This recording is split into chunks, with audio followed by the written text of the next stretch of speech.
Well, the weekend's over, so we all know what happened in Impact Wrestling's No Surrender, GCW's Bloodsport 4, if you haven't seen that one, but also NXT Takeover Vengeance Day. So let's get started on this episode of Deleted WrestleZone.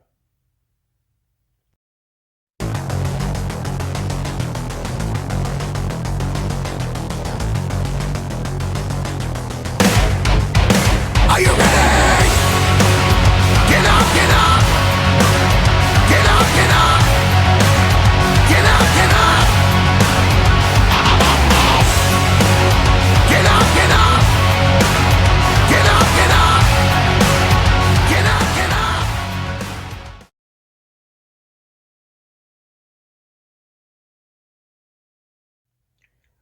Welcome everybody to Deleted WrestleZone, all things that it's pro wrestling from AEW, NXT, New Japan Pro Wrestling, Impact Wrestling, the National Wrestling Alliance, various promotions, matches, wrestlers, and championships.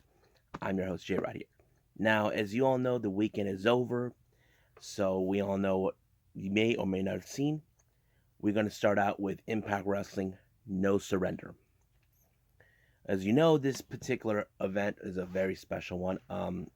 Not only had some great matches, but it also marked the 50th birthday of wrestling legend Tommy Dreamer, who's just turned turned 50 actually, and his gift for being in this is facing one of the younger guys, Rich Swann, and I have to say some of the matches are great. Let's start out with the first one. Um, it was a mixed tag team match in the six-man way. We have one team, Tennille Dashwood, along with Caleb with Decay, Triple XL taking on Decay, consistent of Rosemary, Crazy Steve, and their newest member, Black Taurus. Now, as you know, the reason this match took place, they want to get even with Rosemary for what happened in Wrestle House when Larry D turned it into Lawrence D. But however, Lawrence, or should I say, Triple XL has no intentions in hurting a woman, so they thought Tennille Dashwood is the perfect candidate to get her hands on her. But however, ever since then, the Tuesday before going to surrender, they introduced their latest member, Black Taurus of AAA. Now, I have to say it was a right choice, but however, I don't know what the hell they were thinking using a red shirt as a way to go total, total, total. You know, that's the last thing you need to do. You don't mess with the bull or you get the horns. But of course, AC Romero made a big mistake. He picked up Tennille and powerbombed her on everyone else. And of course, because of that, Tennille and Caleb took off, leaving Triple XL to go on their own. Because the thing is, this is the last thing Tennille wanted, but it happened, but it did allow for Rosemary to miss AC Romero and Black Taurus picking up the victory for his team. So it was a really good match. Next match, we have a tag team match. Matt Cardona and Eddie Edwards taking on the most professional wrestler, Brian Myers and Hernandez. Now, for me, I thought in this particular match it was going to be Matt Cardona and Eddie Edwards to win it because it kind of would make sense for me. That way, Brian Myers can go crazy, but it didn't go that way. They try to prove that he is the most professional wrestler, but we all know he's not. But it did end up in Brian Myers and Hernandez's way. They won this match. Next match, this was a match that was set on the last Tuesday. As you know, violent ever since Eric Young first came around with this ridiculous ideology about how the world is sick and the world is not ours, it belongs to them. Then he recruited Joe Dorian, who's well known in All Japan Pro Wrestling, and then Diener sided with him and they tried to get cousin Jake, who now goes by Jake something. And I didn't know this. It's the same guy who I saw on either Warriors Wrestling. It was kind of weird. But however, the match was so intense. But however, Jake is not a fool. He knows right from the start. He has Diener had Eric and Joe Dorian right there by his side. But the biggest surprise was Jake picking up the victory.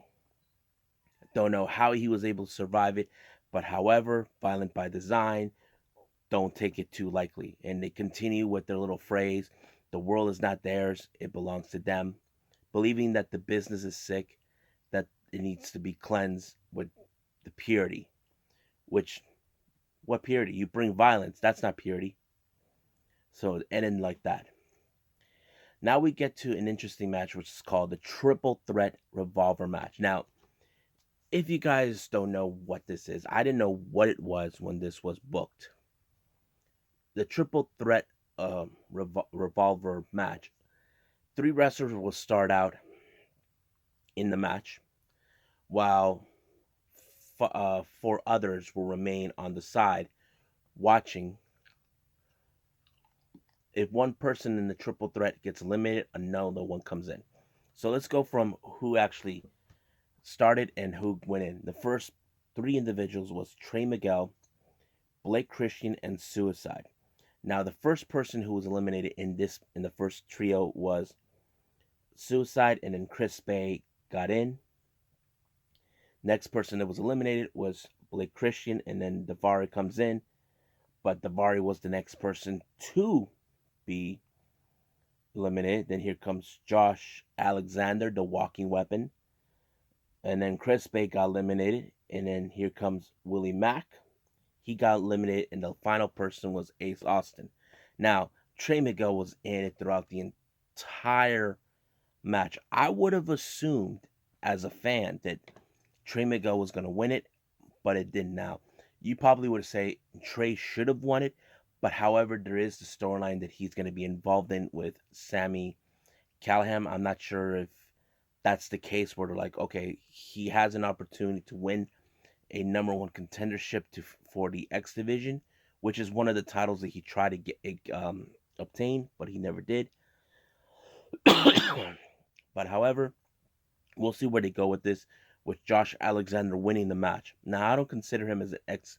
He's not much of a high flyer. He's more of a submission, more of an old school type of wrestler, which I'm fine with, but I'm kind of curious how this one is going to be.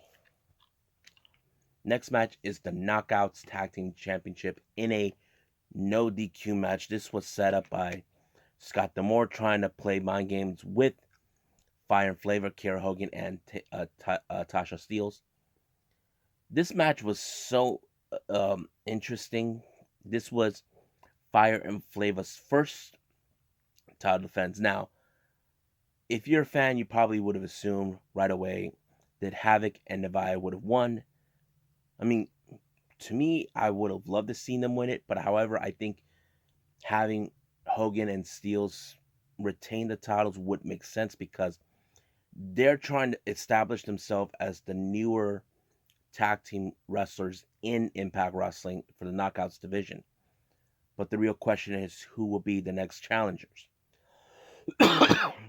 And I would hope they should bring in Diamante and Evil since they won the women's tag team tournament in AEW.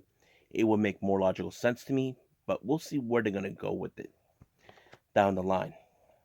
But however, because Tasha Steelz and Kiera Hogan retain the titles, it looks like there could be dissension between both Nevaeh and Havoc. Nevaeh just walked out, not happy with the results, thinking they would have obtained the titles, but they didn't.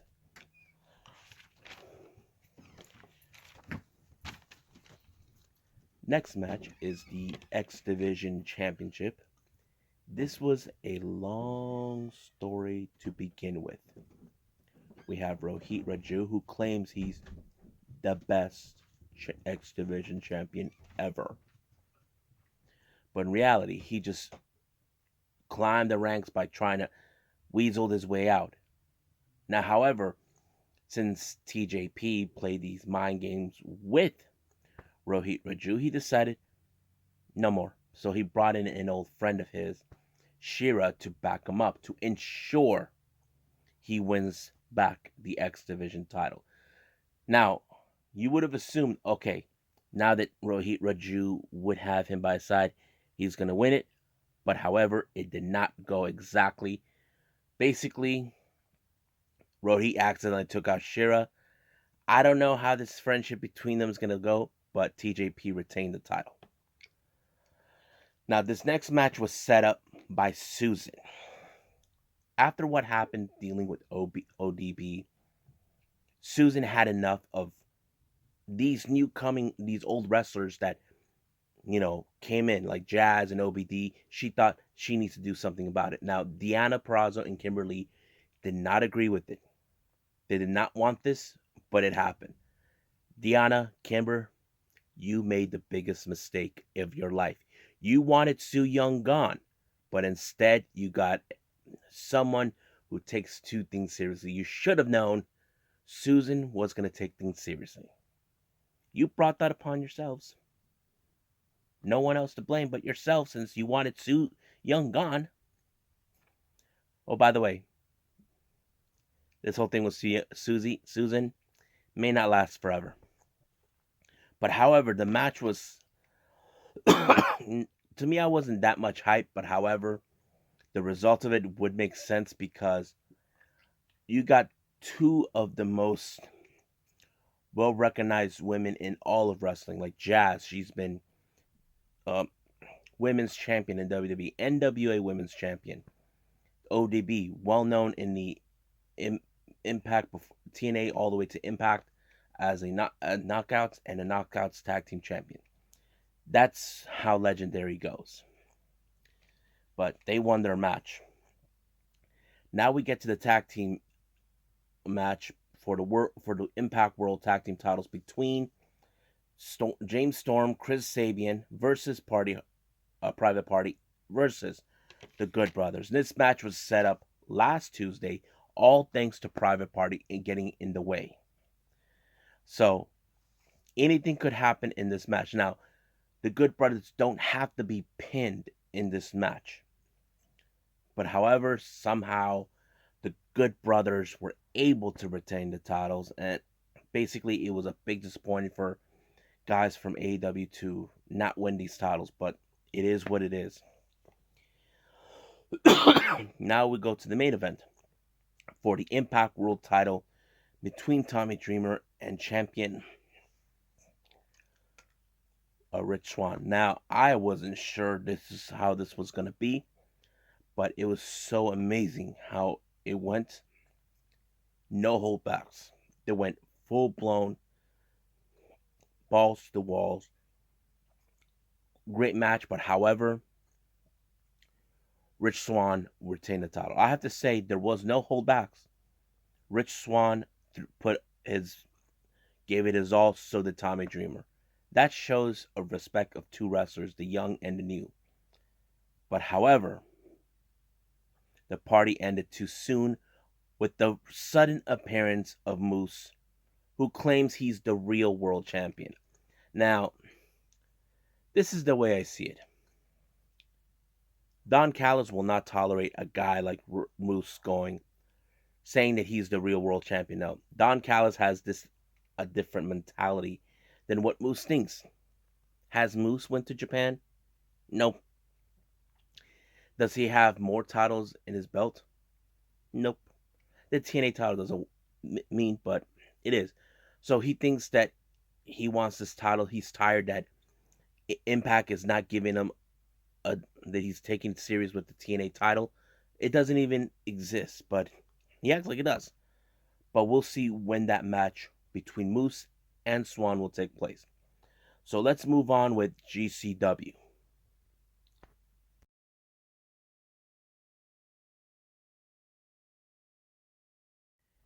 All right. So this is the first time in a while I review an event coming from Game Changer Wrestling, or as we know, GCW. They just put out their latest event, Josh Barnett's Bloodsport 4. Now, for those who are new to the channel, you probably ask yourself, why do they call it Josh Barnett's Bloodsport? Now, here's the thing. I'm going to make this very easy and clear for all of you. For all you WWE fans, if you thought the whole Raw Underground was a load of crap, you're right. You see, the problem is this: they made it too Hollywood. GCW, on the other hand, have been doing events like these where they add MMA. Many of these wrestlers in GCW have an MMA background or catch wrestling background, however you want to put it. They've been doing this for a while now. First, it was with Matt Riddle when he posted it, and then former MMA fighter Josh Barnett was in it. There have been many of these events by GCW that posted out with Josh Barnett's Bloodsport. I haven't seen the one with Matt Riddle, but I hope it was good. If you must know, there is going to be another Bloodsport soon, number 5, and this one is going to have Jon Moxley in it. Now, Moxley was in the previous one in Bloodsport 3, facing against Chris Dickinson, and Moxley won that match. So if you guys aren't familiarized with it, I do believe if you have the link I have, is called watchwrestling.la. They have some of those. Same thing in in Fight TV. They have those too. So, but you have to pay for those. Pay for that one for Fight TV. But let's go from top to bottom on this one. Or should I say from the start to finish?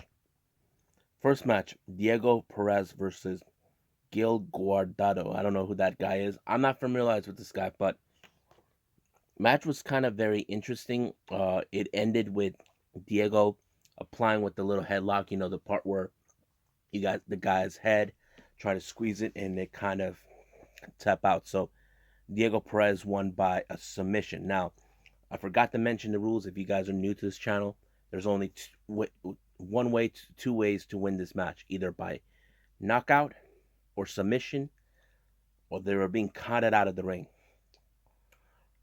So that's how it works. And there's no ring ropes involved. It's all empty. Think of it as the Kumite from the movie in Bloodsport. That's where they got the whole thing from. Next match, Royce Isaacs. If you're familiarized with him, he was a former NWA World Tag Team Champion, taking on a Scottish dude named Calder McCall. Now, Royce Isaac doesn't have a background in MMA, but however, they did say he was a football player. I don't know how that would help, but to me, it did not help. He actually lost but to Calder McCall in a submission move. So, next match, we got Super Beast taking on Bad Dude Tito. Now, I'm not familiarized with none of these guys, but Super Beast was fighting fighting in a mask, kind of like Bane type. I like it, but he was the one who won the match by submission. Next match, you may have heard of this guy, Alex Coughlin, who is a young lion in the LA Dojo, taking on JR Kratos, who I mentioned on various occasions on New Japan Strong. It was a very intense match. This one ended in a TKO and a knockout. I did not expect that, but however, it ended when the referee realized, okay, he's done. He called it. It was a right move to make. So that's how these type of matches work. Next match, don't recognize these two competitors. There's Keltak versus Nolan Edwards. It did end it in a TKO and knockouts by Caltech. Like I said, I don't know who he is. Now, the next match, I'm familiarized with these guys. We have Tom Lawler versus Simon Grimm, or we know him as Simon Gotch. Very intense match. These two know each other. They, if you guys follow MLW, they were part of the same team, but not anymore. Um, Basically, it was a very intense match, but however, it did end it in Tom Lawler's favor when he applied a knockout in this match. Very good. Next match, we have Calvin Tankman, who's been a huge sensation not only in GCW but also in MLW, taking on some of you guys who know Davey Boy Smith Jr. Now, you probably say, why is he involved? Well, he does have a background in jiu-jitsu and I think MMA a little bit, do a lot of the grappling, but man, his techniques are good. But however, how do you apply with a guy like Calvin Tankman, who's a big dude? Well, there's many ways. If you guys studied under the Gracie family Brazilian Jiu-Jitsu background, you would know. And that's exactly what Davey Boy Smith did. He took out and submitted Calvin Tankman. Next match, we got the return of Chris Dickinson taking on Jeff Cobb. Another intense match. But however, it ended when Jeff Cobb slammed Chris Dickinson to the mat, and it kind of became a knockout. Automatic win. Now, if you guys haven't seen any of these type of events by GCW Bloodsport, you can say this is more real than Raw Underground. Many of my friends agree with me, and many fans who I mentioned about this, saying that GCW is way better than doing this type of thing than Raw Underground, they would agree. So you guys, I want you to be the judge of it. So I think that's it. So let's move on with NXT.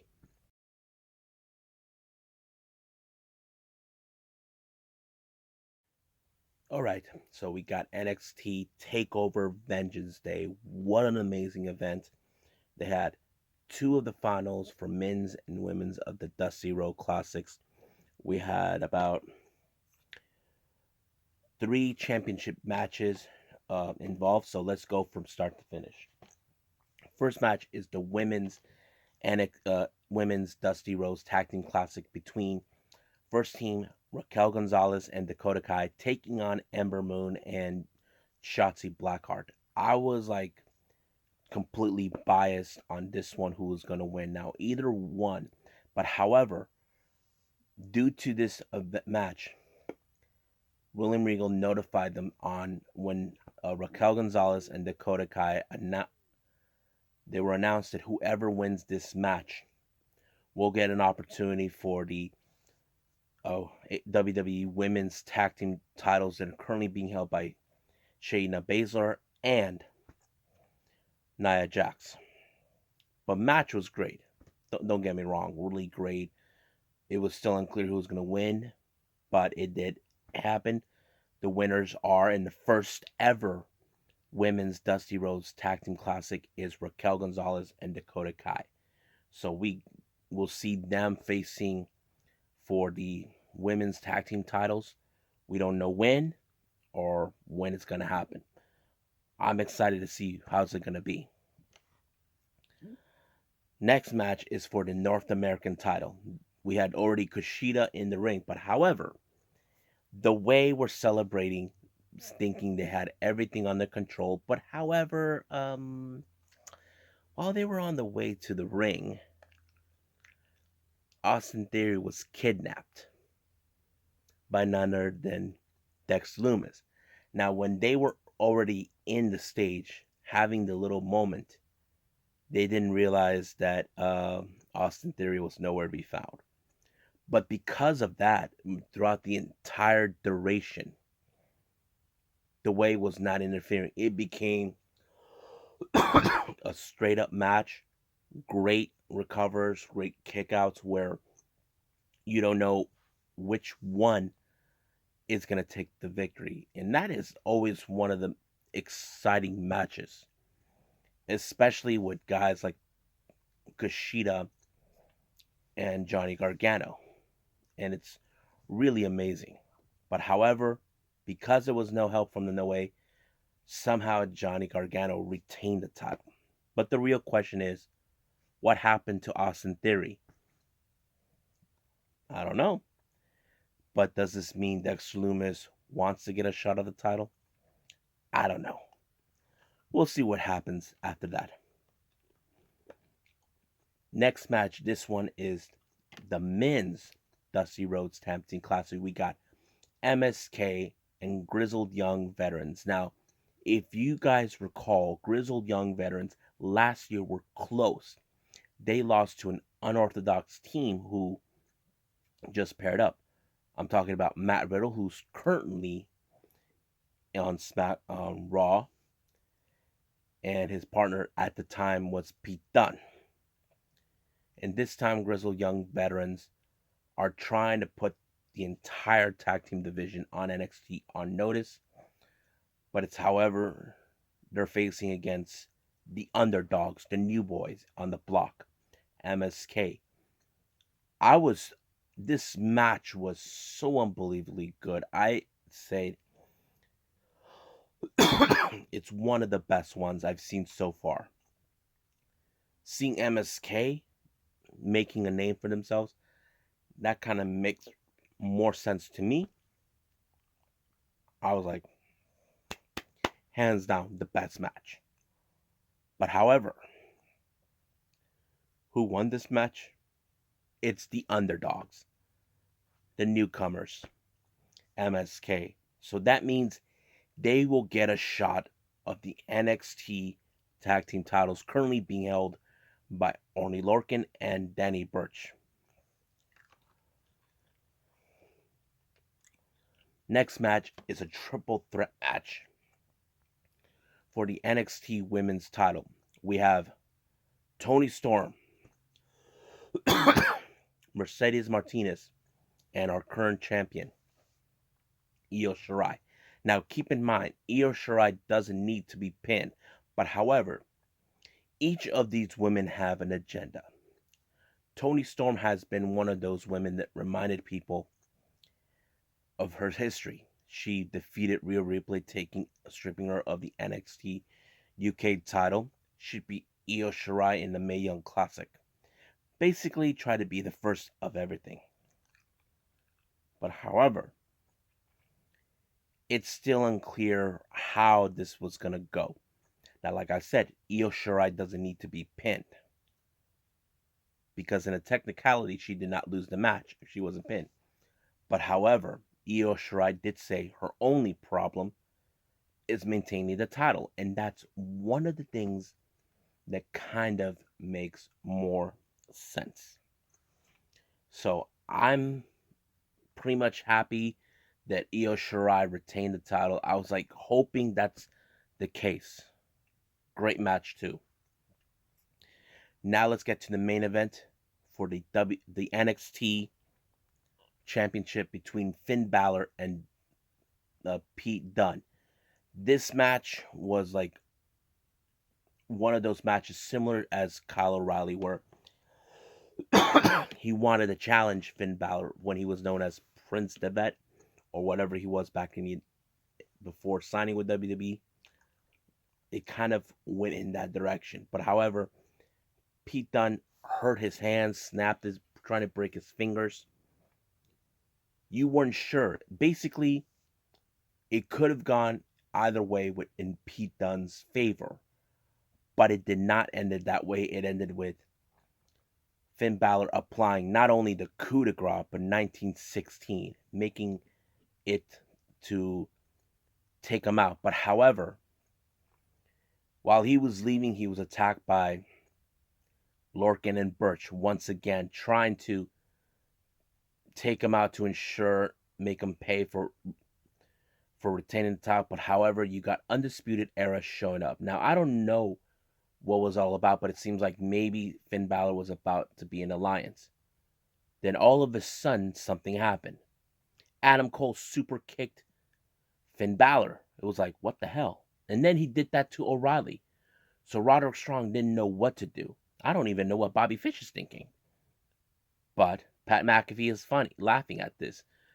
He doesn't know. He thinks, look, he's not surprised, but he figured that, oh, Adam Cole is a scumbag. But what does this mean? Now, my brother and I did talk about this about Undisputed Era when they lost all their gold. That there was a chance that maybe, just maybe, Undisputed Era could be split up. Could this be the indication that Undisputed Era could be split up? I don't know. We'll see what happens this Wednesday when Kyle O'Reilly and Finn Balor confront Adam Cole. I'm not sure if this is going to be this Wednesday or the following Wednesday. We'll see. But for now, let's give out some news updates at this point.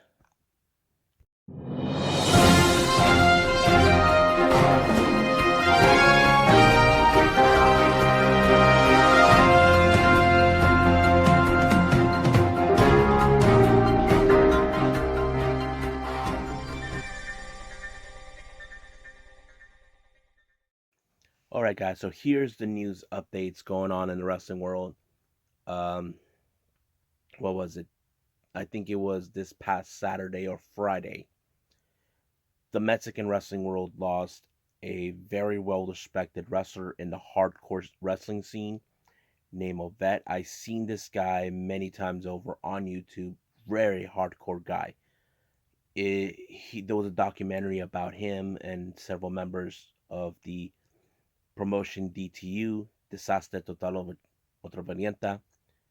His cause of death was the COVID-19. It's still unclear how he contracted it or anything, but he died at the age of 44. Now, you can say that's very young, but it's sad. But it is how it is right now. It's looking not good. Speaking of what's going on in the wrestling world, it did announce in WWE recently they just signed a Blake Christian in a developmental deal. Blake Christian, you may have seen him either on Impact or what was it, on New Japan Pro Wrestling. So it appears he's heading to WWE Performance Center soon. I know that his girlfriend, who is known as Elena Black, I don't know what she's calling herself. She appeared on the Women's Dusty Rhodes Tag Team Classic. I know she got signed, but it would make sense for those two to be signed together. Would make sense, but I'm happy for Blake Christian. We'll see what he can contribute on NXT, and we'll see where they're gonna go with it. But it turns out that he's not the one, the one person they signed. Turns out they just signed Eli Drake, who now goes by LA Knight. I was like surprised. Now, if you guys know this, he was already in WWE before, but I don't know what convinced him to go back. I know that they tried to get James Storm to go, but it got put on hold because of the pandemic. I don't know if they still have any interest in James Storm. I'm not entirely sure yet. So I think that's it for now. So I'll see you guys on the next DWZ time. Same DWZ channel. So I must bid all of you adieu. So goodbye. Mwah. And have a nice day. Bang.